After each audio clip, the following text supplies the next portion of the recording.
Well, hi everyone. Welcome to this week's edition of Feeling Smarter. Once again, Tim, it's 2 weeks in a row. We're joined face to face here. Thank you for joining us. No worries, Aaron. Always a pleasure. Today, we're going to talk about the ATO's recent announcement around valuing of fund assets. So we know market valuations have been of great interest in recent times, in particular in the context of Division 296.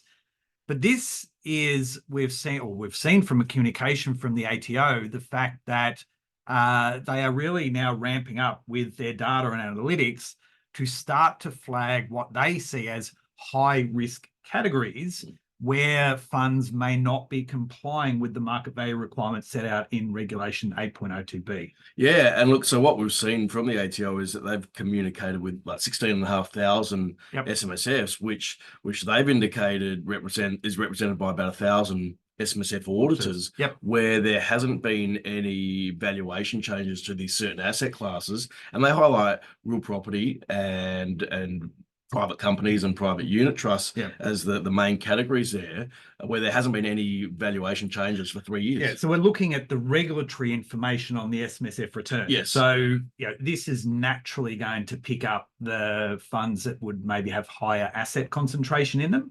But the most important thing here is they're taking that data and saying, well, as an auditor, why do we actually have the same figure here on repeat for at least 3 years? And that will go out with a please explain.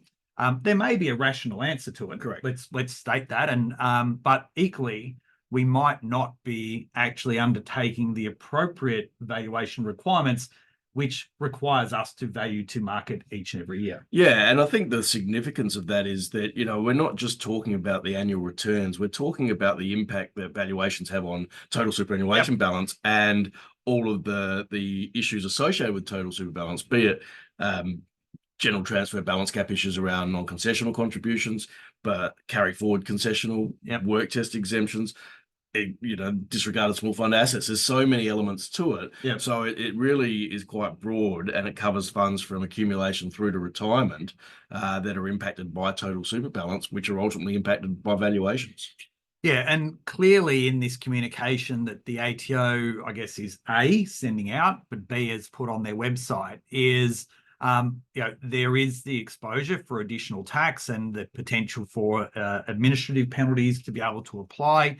And then quite clearly, it could put auditors in the gun in respect to their obligations in undertaking audits on an ongoing basis too. Yeah, absolutely. And I think that's, we see a lot of communications coming out from SMSF auditors, and a lot of, I guess, press in that space about the importance of valuation. And so we want to make sure that that everybody's, playing on the same field. Yeah.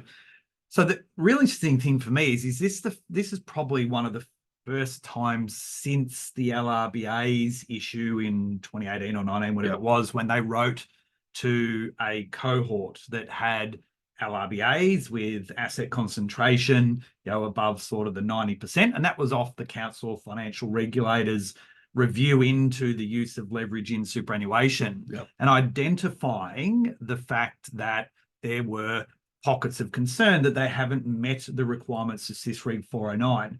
So this to me is saying the ATO's really using this data in far better terms than they have previously looked at. When we look at Part B of the compliance audit and go, well, what elements in here do we need to better risk manage around the obligations of what trustees are doing? And this one here sits nice and neatly, as I said, within that 8.02B requirement. And they're now saying, get this done and get this done properly and document this, because if you don't, then we will look to apply the mechanisms that we have in the law to address this. And therefore the trustees can't go, just simple, move on. It's the same as last year. Don't worry about it. We don't want to pay the cost.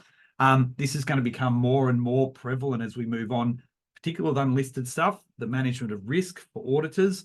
and then things like Division 296 tax as well. Well, I think so. And I think also what it gives us a bit of as a key indicator is that one of the questions we get asked a lot is, with the ensuing legislation about non-arm's length income and particularly non-arm's length expenses, whose responsibility is it? Right. Well, what we know from this is that, the ATO can use the data that they're collecting from the annual return to some degree say, should there be expenses within this fund under this category? And at the very least, ask for please explain from the trustees. So, whilst NALI might not be obvious in certain funds, there's nothing to suggest the ATO can't ask the question. Yeah, absolutely. And these are all things that fall to the importance of getting your documentation in order. But actually spending the time addressing these things with your clients each and every year and really resetting some expectations around this,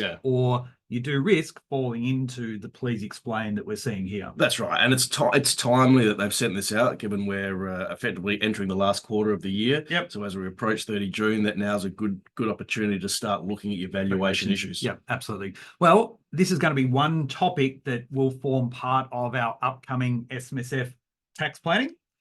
So you can go to our website, smartersmsf.com/events. You'll find the SMSF tax planning session there. Not only do we cover in a 1.5-hour webinar all the tips, traps, opportunity strategies in the lead up to 30 June, but Tim, we also include a checklist and user guide that comprehensively maps out all of these things that we'll be covering in this upcoming webinar. Absolutely. Looking forward to it. Well, thank you once again for joining us for this week's edition of Feeling Smarter. We look forward to seeing you again next week. Take care and bye for now. See you all.